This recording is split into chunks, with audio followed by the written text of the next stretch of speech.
ये गलती मत करना।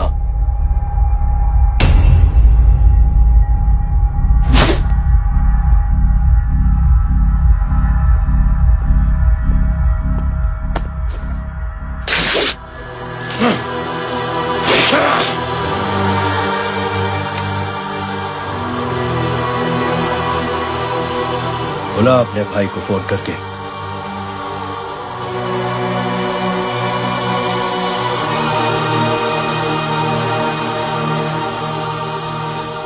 जय,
माधव, साले हरामखोर, कौन है ये?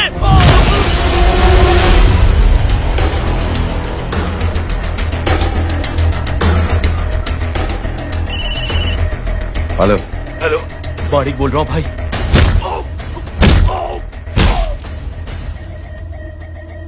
क्या हुआ? अरे भाई, वो हरामखोर माधव की मदद करने आया था 10 आदमियों को लेकर, लेकिन सब 3 बचे हैं भाई। बोलो कितने? भाई अकेला है वो।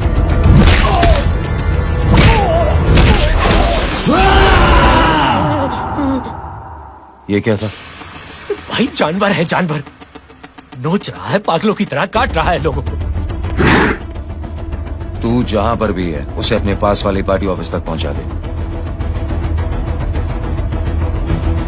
उसकी चिल्लाहट को चीख में बदल देंगे। कोशिश करता हूँ भाई।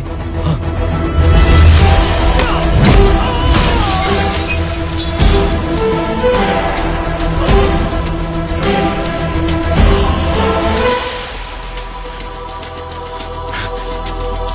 जय,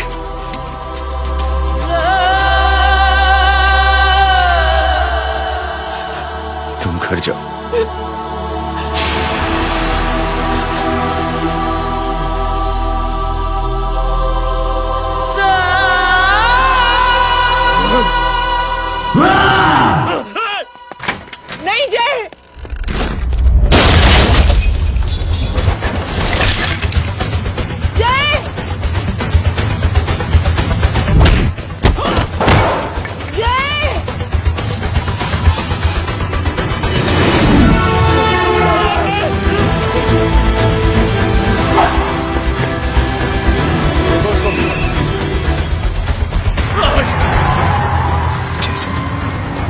वो देखिए।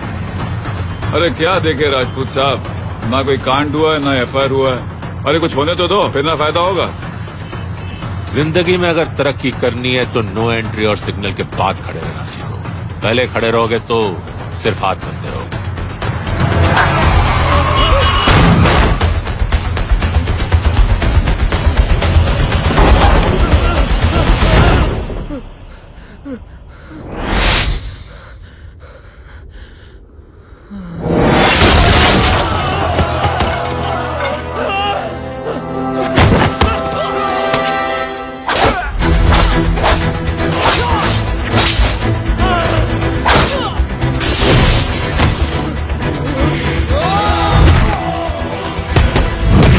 काम फंस गया।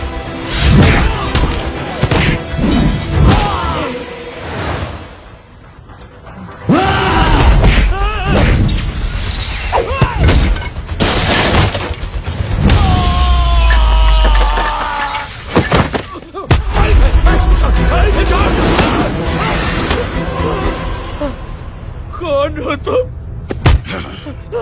मैं वो जिसकी बहन की इज्जत पर तूने हाथ डाला था। सर,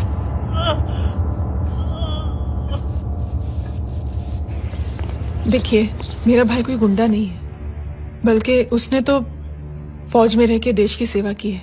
मैडम, इन्हें अंदर करके हमें बिल्कुल अच्छा नहीं लग रहा, पर क्या करें, कानून से बंधे हुए हैं। मैडम, एफआईआर दर्ज हो चुकी है, गुनाह दाखिल हो चुके हैं। अगर अब हम इन्हें छोड़ते हैं तो हमारी नौकरी खतरे में पड़ सकती है। ऊपर से बहुत सारा प्रेशर है। मेरी सिर्फ इतनी सलाह है आपको कि अच्छे से अच्छा वकील करिए आप। जल्दी से जल्दी इन्हें जमानत दिलवाइए, वरना मंडे तक इन्हें यही रहना पड़ेगा। Sorry madam.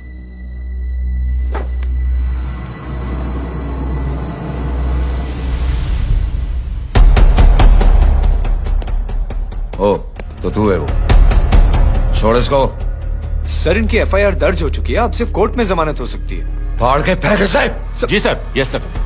सर क्या करें आप? सर आप ही ने कहा था कि नौकरी जा सकती है। अब सर आपकी नौकरी जाएगी नहीं, अब आपकी तरक्की हो जाएगी। और कुछ? और बाहर भेज इसे। सर आप चुप कर मेरे बाप।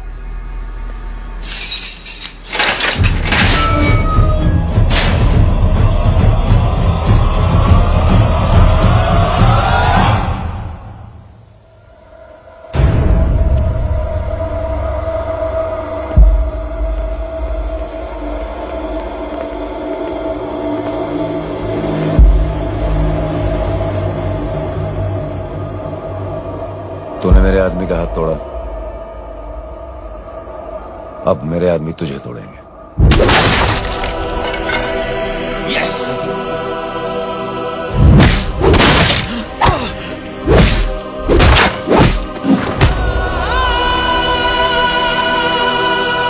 ये लो।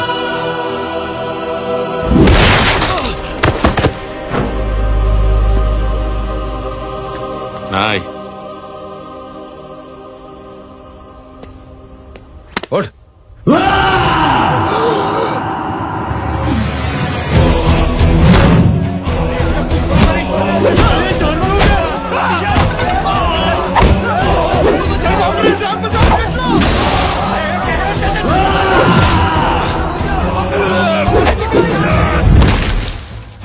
ये क्या हो गया?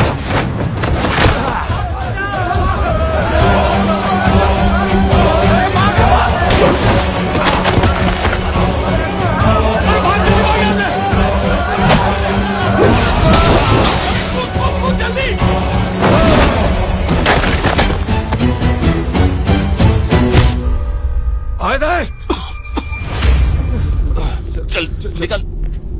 जिनके सामने हाथ जोड़कर भीख मांगते हो, उन्हीं को अपने पैरों तले कीड़े मकोड़ों की तरह रोक देते हो। शरीफ आदमी को बुज़दिल समझते हो, इज्जतदार आदमी को कायर, ईमानदार आदमी को बेवकूफ। आम आदमी सोता हुआ शेर है, उंगली मत कर, जाग गया तो।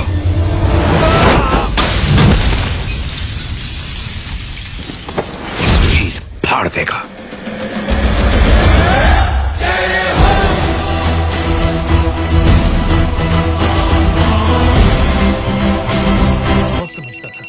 लेकिन आज से वाकई अब मेरी मदर हेलो? बन गई हो। सुना है माँ बच गई है। वो इसलिए बच गई है क्योंकि उसे अपनी आंखों से और कई मौतें देखनी है। हेलो, कौन बोल रहे हैं? कविता पाटिल। और सुन, तेरी माँ का एक्सीडेंट नहीं हुआ है, उसे टक्कर मारी गई है। समझी?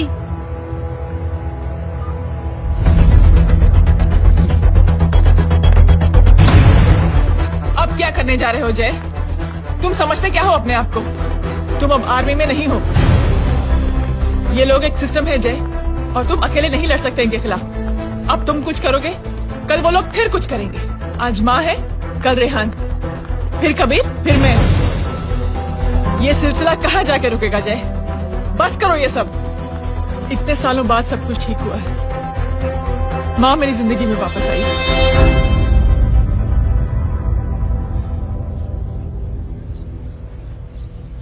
खत्म कर दो इस लड़ाई को यहीं पे जय। चाहे तुम्हें माफी मांगनी पड़े या कुछ भी करना पड़े, प्लीज मेरी खातिर।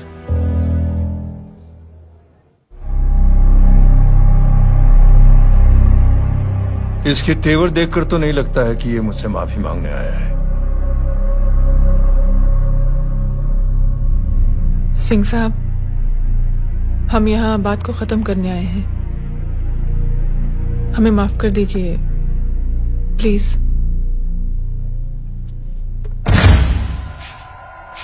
मेरी आंखें जरा कमजोर है, चेहरा ठीक से दिखाई नहीं दे रहा। थोड़ा आगे आओ, और थोड़ा आगे। बस बस।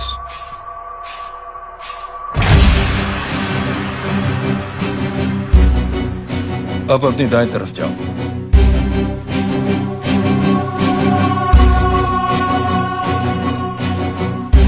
और जाओ।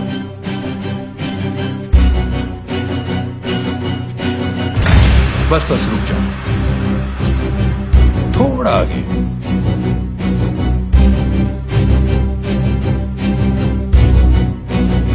बस, अब रुक जाओ। देखो, कुत्ते के घेरे में खड़ा कर दिया मैंने इसे।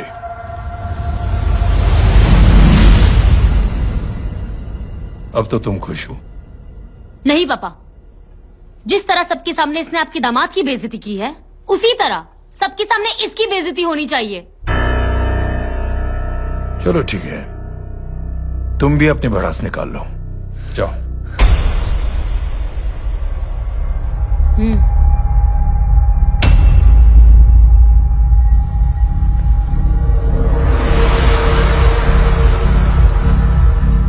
मेरे परिवार के साथ उलझने से पहले मेरे बारे में जान लेते तो अच्छा होता।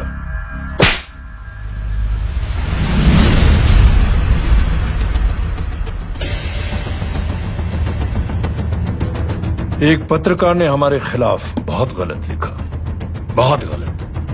हमने उसके हाथ कटवा दिए। एक बेवकूफ जज कानूनी जुबान से हमें डराने की कोशिश कर रहा था। हमने उसकी जुबान कटवा दी। जब मैं डिफेंस मिनिस्टर था, तब हमारी कुर्सी को खतरा था, तो हमने आतंकवादी हमले करवाए। काउंटर अटैक में हमारे कुछ जवान भी शहीद हो गए। फिर हमने देशभक्ति का नारा जोर शोर से लगाया। कुर्सी भी बच गई, बल्कि प्रमोशन भी हुआ। अभी कुछ ही दिनों की बात है, एक अपाहिज लड़की ने आत्महत्या कर ली। उसके भाई ने मेरी बेटी के खिलाफ आवाज उठाना शुरू किया। अफसोस, उसे भी हमें उसकी बहन के पास भेजना पड़ा। जय,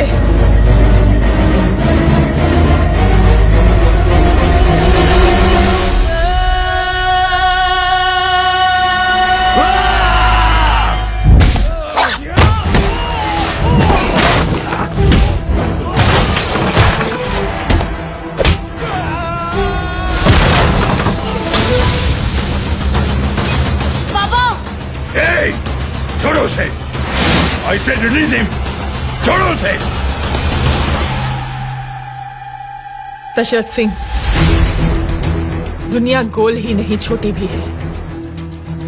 तुझ जैसे कमीने लोगों की हरकतों की वजह से हम जैसे आम लोगों को बहुत तकलीफ होती है, जिसका तुझे अंदाजा भी नहीं है। लेकिन इस बार तो गलत जगह भिड़ गया। आज के बाद अगर कोई भी कुत्तागिरी की ना, तो मेरा भाई तुझे कुत्ते की जगह खड़ा ही नहीं करेगा, बल्कि कुत्ता बना के छोड़ेगा।